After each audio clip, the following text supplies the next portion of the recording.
まあ、あとは、ザックさん、ぜひお願いします。はい、よろしくお願いします。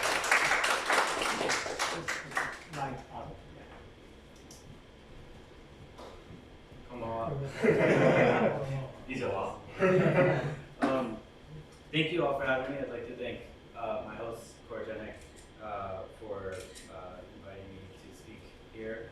I wish my Japanese was better.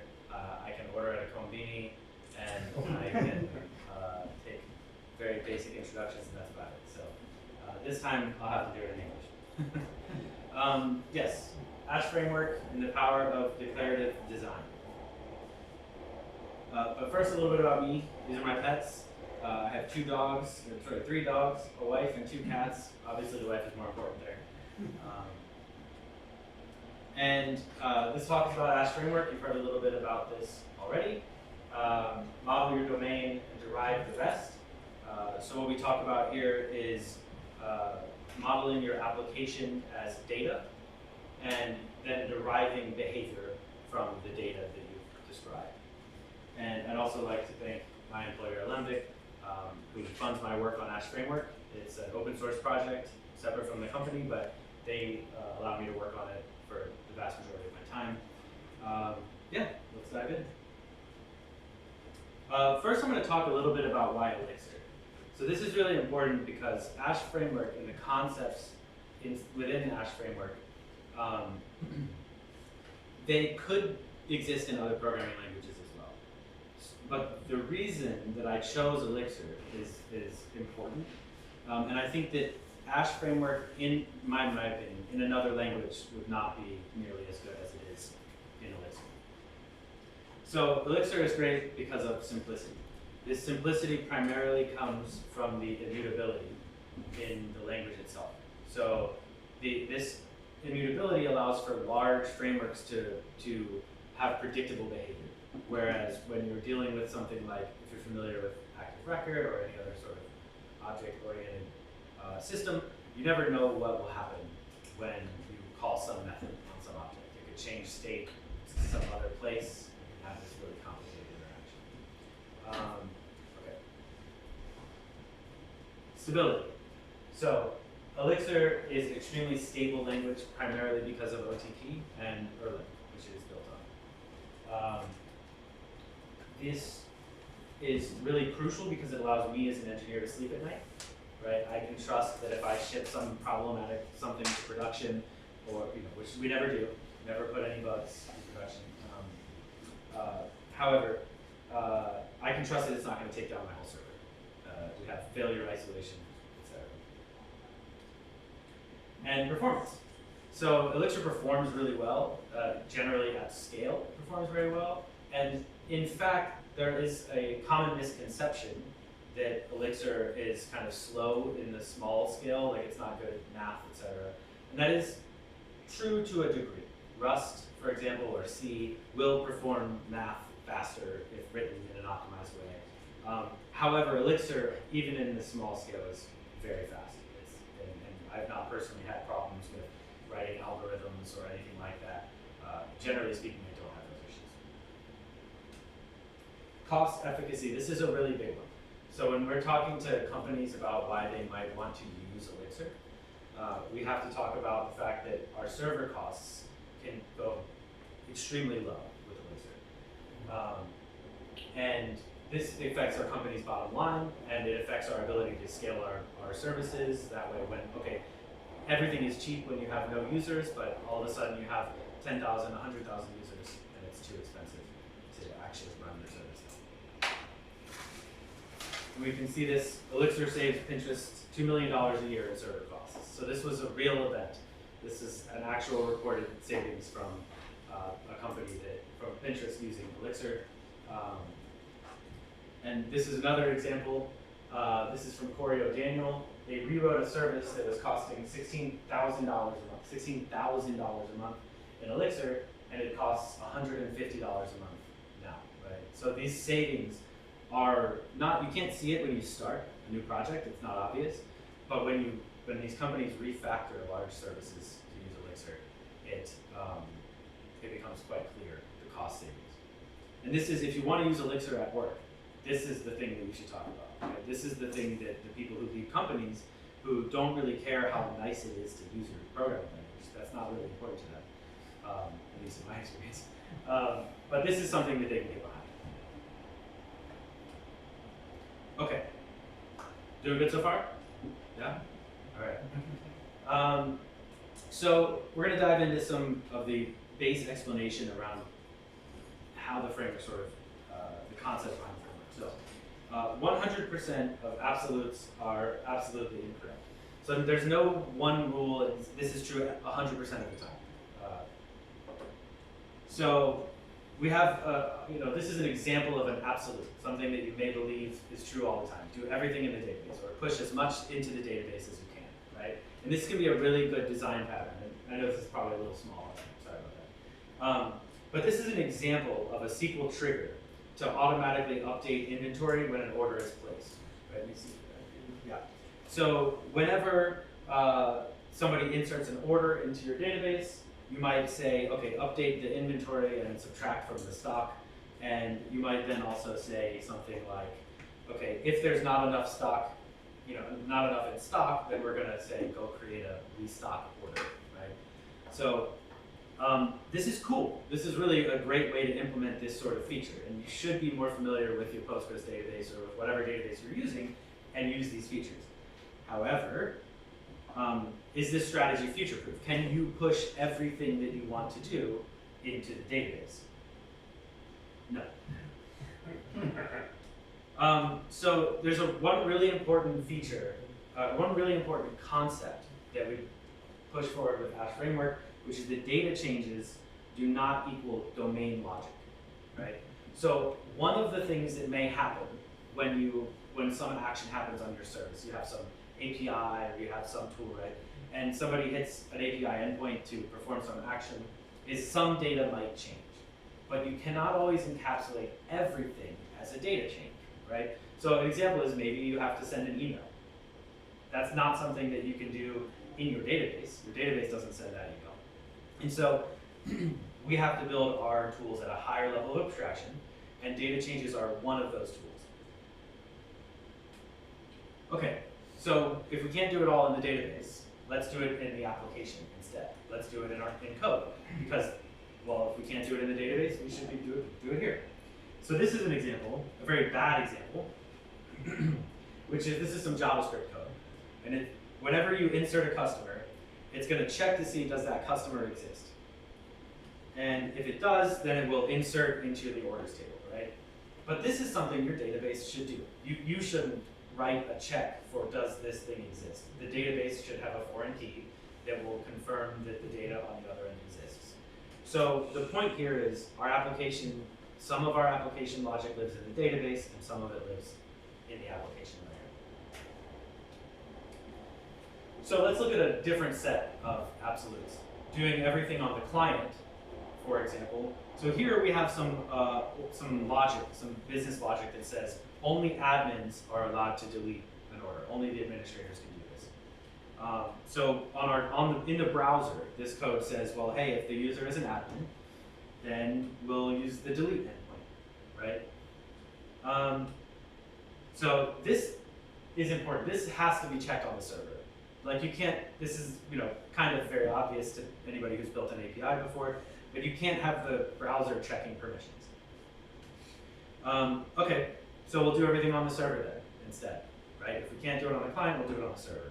And here's an example of a shopping cart that wants to show you the remaining time that you have on the client to finish your order. And in this case, it's going to start a timer on the back end, and every 1 second, it's going to send a ping to the client that says, hey, you have 1 second less, right? Now, you could do this way, but it is not really a good idea, right? The server should send like the time that it's over, and the client should count down on its own, right? And the point here is that it's all about balance. When we're building our applications, it's about balance, trade-offs, and compromise, right? We have to think critically about, where does this logic live? Is it in the client? Is it in the database? Is it in my application code? So how do we build a framework that can help you at multiple layers And this is, I think, where a lot of frameworks tend to fall apart. The frameworks will exist at the application layer only. And because of that, they can't really cover all of these different components that exist. So how do we help you build applications when application logic can live anywhere? And our applications are executed anywhere. So some code might be executing in one place or another. So it can't even be one programming language, generally, right? You can't run Elixir in the browser.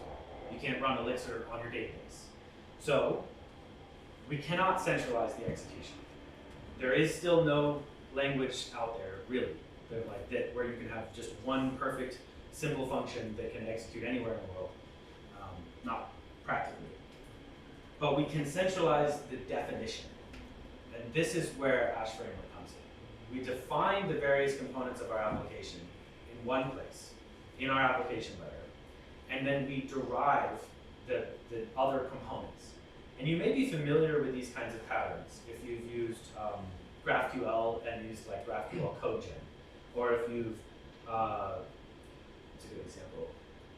I mean, the code generation of a client library, so from your server, is a good example of where you might have the definition on the server, and then a client gets derived from that. But declarative design is the key to this process, describing our systems and then deriving further from them. So the principles of declarative design. We're only going to focus on two principles. And these, I think, are relatively easy to apply. And I'm actually going to show you how this works outside of Ash Framework before I show you what Ash Framework looks like. So we focus on data over code, and we focus on deriving over handwriting. And you can apply these two pieces one at a time, and I'll show you what that looks like. That was a missed slide. Okay, so what's important to talk about is that imperative versus declarative is a relative term, so it changes over time. So, for instance, this is an example of some imperative code. It does a loop over a list. And this is an example of a declarative version of that same code. It says, for each item in this list, do this function. And in the future, declarative might look like this: spend 6 months building an app, and declarative might say, ask ChatGPT 42 to make me a bunch of money. So these definitions change over time. So I'm going to show you, the code is a little bit smaller than I anticipated looking at, so I'm sorry about that. But I'm going to show you an example of data over code. So here, let's see, my red arrows are gone, sorry about that. So here we have some code that defines some validation rules here, right? You have to validate the name, you have to validate the age, you have to validate the email. And here, this is just an example of what these functions look like. This is all code. There's no data available for us to extract from this. So I'll show you an example of what this looks like if you encode some of this as data. So this is all the same logic.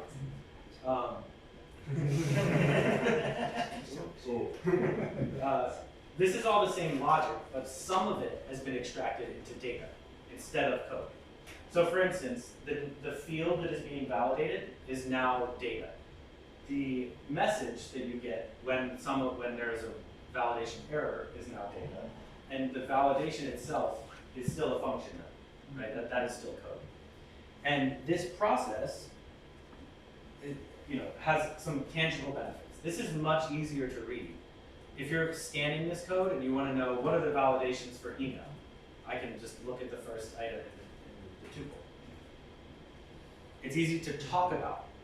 So this is a great example of declarative design is when somebody says, I want to change the error message, or I want to change the field, you know exactly what part you're changing, right? It's not just somewhere in a big function somewhere, I want to change that. You can discuss more easily what needs to be changed. It is also easy to change, right?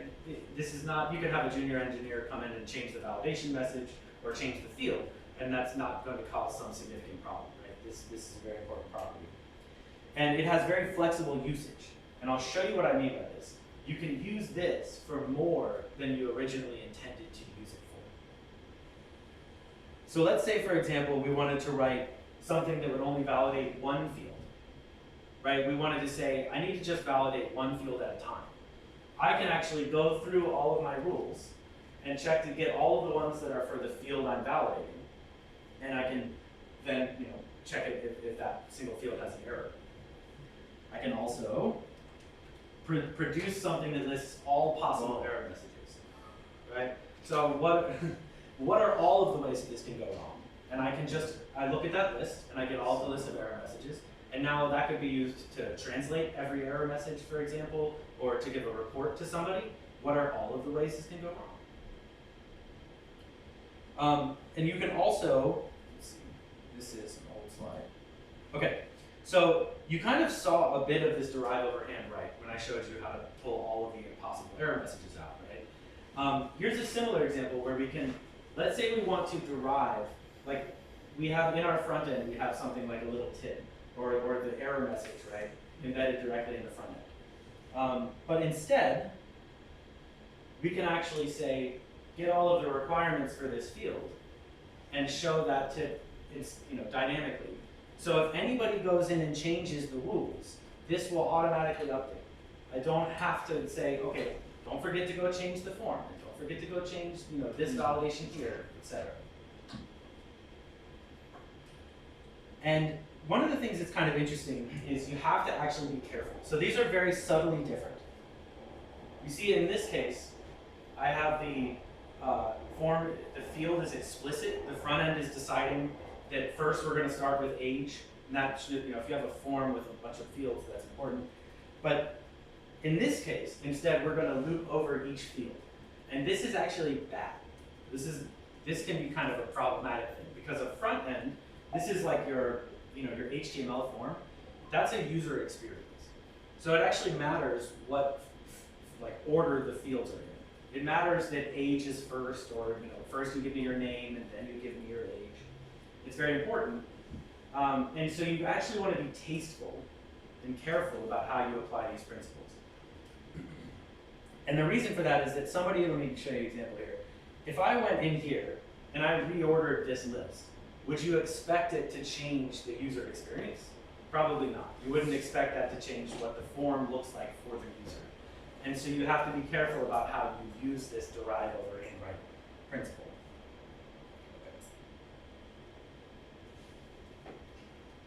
So how do we put it into action?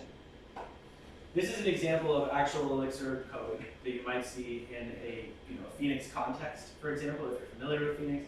Very simple functions. But let's say we have a new requirement that says we need to report how long each one of these things takes, right?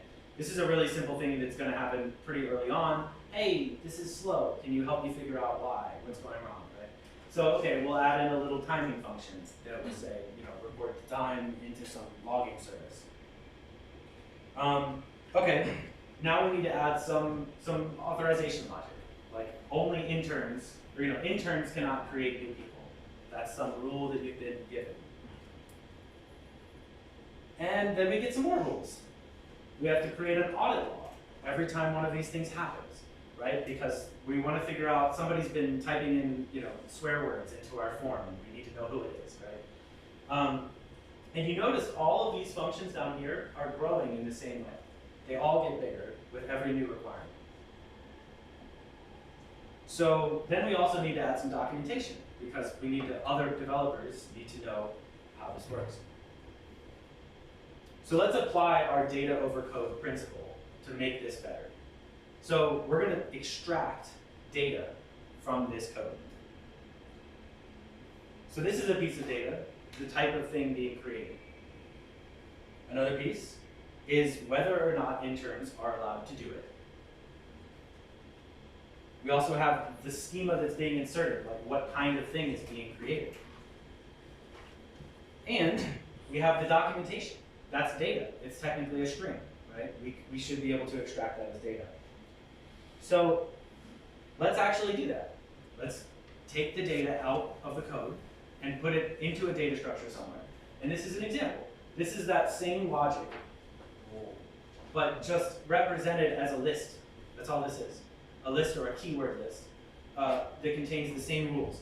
And if you look, Like, which one would you rather look at?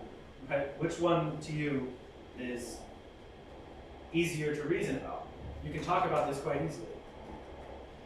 And now if we refactor our implementation to use the data instead of what it had before, we check, okay, well, what kind of thing are we creating? We did create the name dynamically. We check, well, does this thing allow interns? And if so, is the user an intern? Then it's forbidden. Otherwise, we're going to get the schema, and we're going to insert it, and we're going to create the audit log, right? We have one function where we used to have 3, and we've extracted our domain into data. So yeah, get the configuration, and authorize interns, and insert into our schema. So you have separated. This is the key of all of this, is to separate the declaration from the actual implementation. We can now talk about these two things completely independent. So if a person comes to you, if like a business person comes to you and says, actually, interns should not be allowed to create posts anymore. You don't even have to look at this. You don't have to talk about this. You can just talk about that data structure right there. And they can read that. You don't have to be a programmer to read that code, which I think is quite a powerful concept. So we also call this the what and the how. We separate what we want to do from how we want to do it. I want to show you that we can also derive even more advanced things than you would typically expect. We can derive the function documentation for each of these functions that we have from the actual data structure itself. So when you generate your documentation, it's never wrong. How many times have you gone to look at the documentation for some piece of code and it's old? It's out of date, it's not true anymore. But that's impossible with this situation. The documentation is derived from the same rules that our application is derived from. So it is never wrong. And this is what our code ends up looking like. To create a person, we just say, well, create a person. It's trivial. And you can see in your editor, you get this derived documentation, like inline. So it becomes easy to document code, in addition to that documentation never being wrong. Okay, let's talk about Ash, because that's why I'm here, and I've probably used up a lot of my time talking about other stuff. So in Ash, we take this design pattern, this declarative design pattern, like to the max. Everything is described as a data structure. That, now you might notice this is a little bit of a more advanced syntax. It's not just a simple keyword list, for example. But ultimately, this is just a data structure. It's a description of something. So in here, this is a description of our user resource. Now, user resource has the Postgres data layer, and it uses Ash GraphQL, which we'll get into that in a little bit. We also describe the table that it lives in our database, and the attributes that it has, and the relationship that it has. So this is maybe familiar if you're familiar with things like Active Record or Ecto. It looks quite similar. But this is a small slice of a very large data structure. There's a lot that you can configure with these things, and they can be extended to support arbitrary logic. But the most important learning here, based on everything I was talking about earlier, is that this is data. And that's very important. So we can ask data questions. For instance, what are the attributes on the user resource? I can list them programmatically. We can say, what are the relationships on the user resource? We can fetch that information programmatically. We get simple data. These are structs. We get that back from that function. What database table does this resource live in? And we can use that to write tools.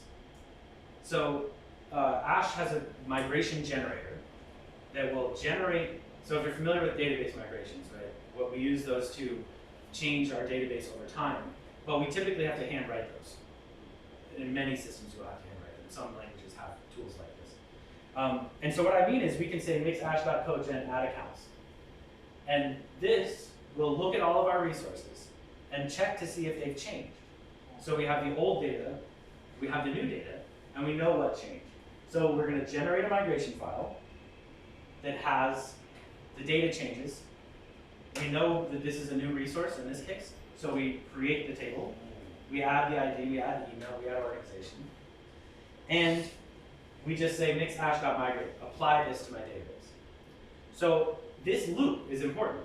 If I were to go back to my user resource and add a first name attribute, I would say mix-ash.cogen, add first name to users, and then it would make a migration that I can then apply to my database, right?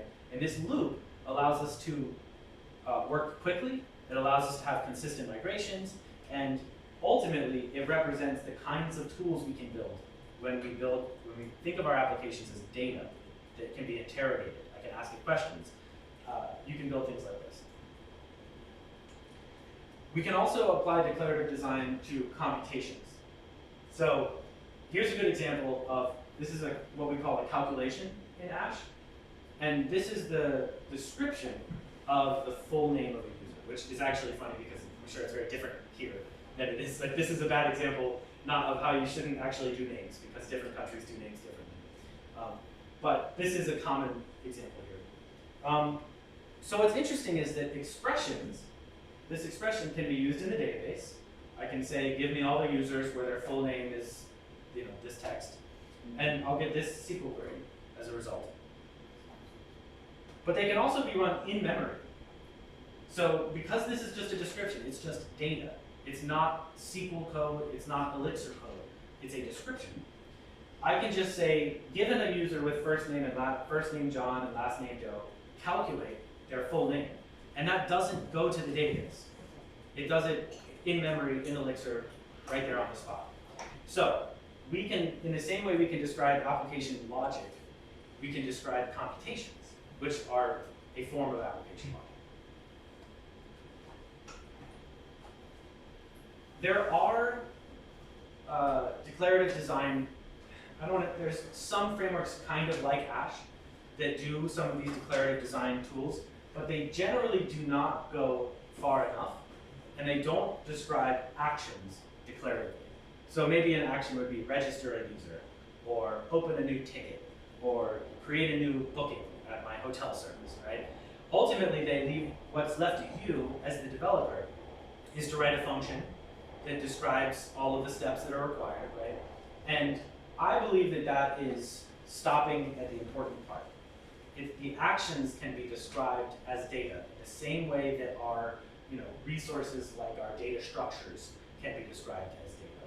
And there are powerful implications from doing this way. So let's say we have our register action on our user resource. I can say, when the user registers, they can provide an email address. So notice that this isn't a function, I didn't add an email argument. I described that an email can be provided. And then let's say we need their password. But you'll notice this is just an argument. This isn't an actual attribute, because there is no password attribute on our users. There's the hashed password. After we've hashed their password, it gets stored in its own column. And so we can provide arguments that do not map to database columns, for instance. They are special use arguments for this action. And we can then hook these up. So that action there is missing the last slide part. But I can hook this up directly to a GraphQL tool. And this is all of the code that is required to have a GraphQL endpoint that serves that action. And the reason that this works is because we can look at the action, we can look at the inputs that it has. We know the types of all of those inputs. We can look at the arguments, we know the types, and we know what it will return. And so it's one line of code, this one, does the entire GraphQL endpoint. But we can use the same action in a JSON API, right? Often which one of these you use is not important to me. I don't really personally care about GraphQL versus JSON API. I care about that part that lets you build anything you want. And then we can use it to drive an API. And this is also one line of code. This one right here creates an entire API endpoint for you. And that API endpoint, in addition, we can define functions in code. So that define call is one line of code that will make a register function that you can then call inside your own code base to register a user. And if you look, this is the GraphQL description of that register action, it's fully typed. So we didn't have to do anything except for describe the actual register action. And you also get an open API spec for free. You don't have to do anything. There's no additional code required for this work. And you'll see this is an example of the code interface. I just say define a register function that takes an email, and it gives me a .register function that I can call from anywhere else in my code base. So that one action, if we go back here, that one action definition lets me use it any number of ways.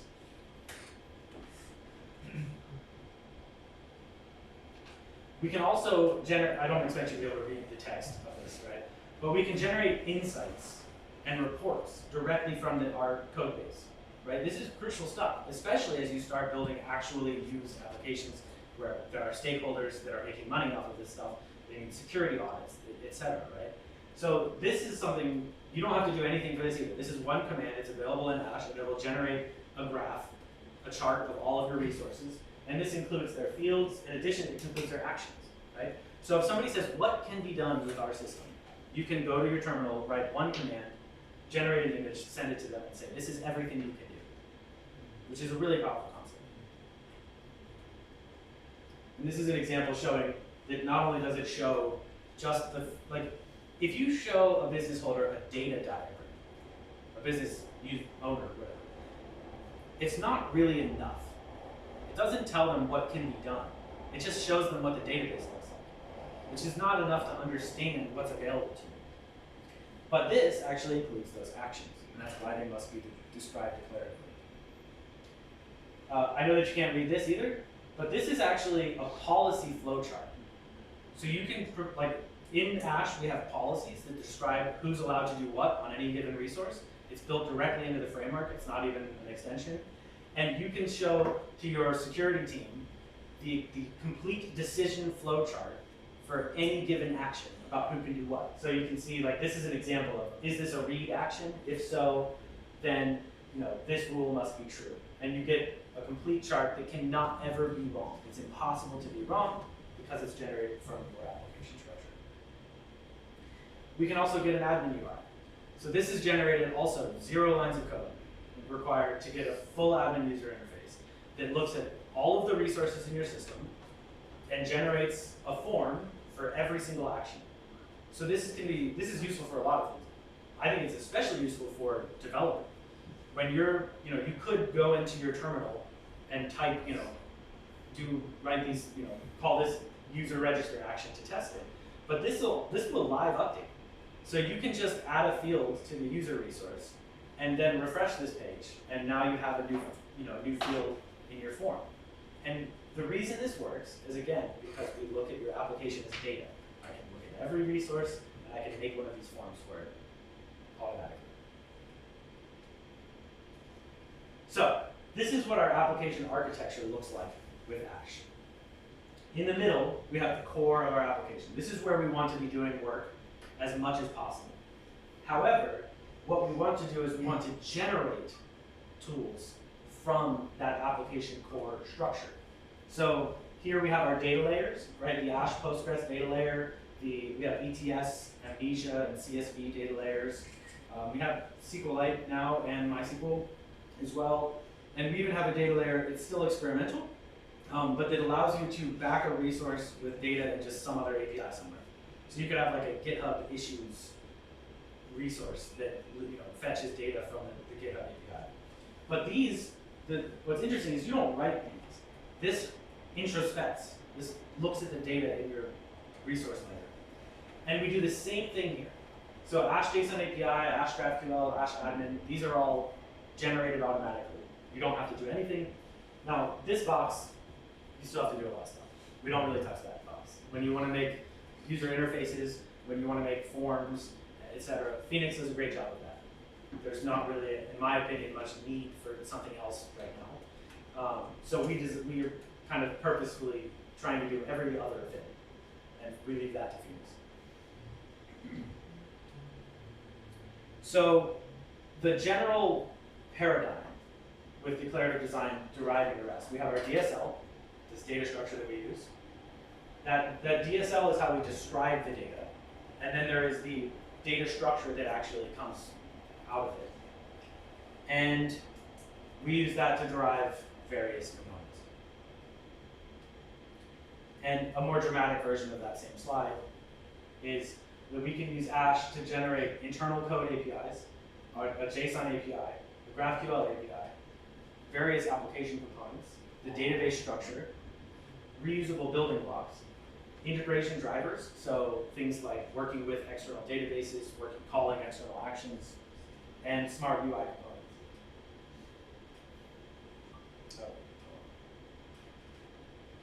So what I think is really powerful that I should probably have a slide for in here is a lot of times when you choose something like a GraphQL API or a JSON API, you make a significant investment. Like you know, at the beginning of a project, you say, well, what technology are we going to use to build the API? And you have to think really hard about that. Who's going to be our client? How do they want to use it? You know, what's more stable? What's better for working with mobile? All these different things, right? With Ash Framework, it doesn't matter. Just pick one. Because you can just add the other one, like overnight. It does not take long. I can take any given Ash application that uses a JSON API, and I can add a GraphQL API in 3 hours. Like, this is a really powerful tool, and it works because we centralize the definition, and we can derive anything we want. So we do have an Ash Premium support offering. I don't know, how am I doing on time? What's that? How much time do I have left? 5, 10 minutes? 5, 10. Okay. Maybe I went a little fast. We'll see. So Ash Premium support, this is something that we've been offering. It's kind of interesting. We found that a lot of people are really successful in general, that they don't necessarily need like a full team from us to help them. Instead, what they need is some simple advisory work, right? Where we can answer your questions, we can do code reviews and that sort of thing. And it's a really complementary service. And so this is something that Alembic is offering for anybody who's interested. Our early clients, it's a new product offering, but our early clients are very happy. I can put that one back. Okay, I went really fast, but I imagine there will be some questions. So maybe there will be questions. I don't know. Thank you very much.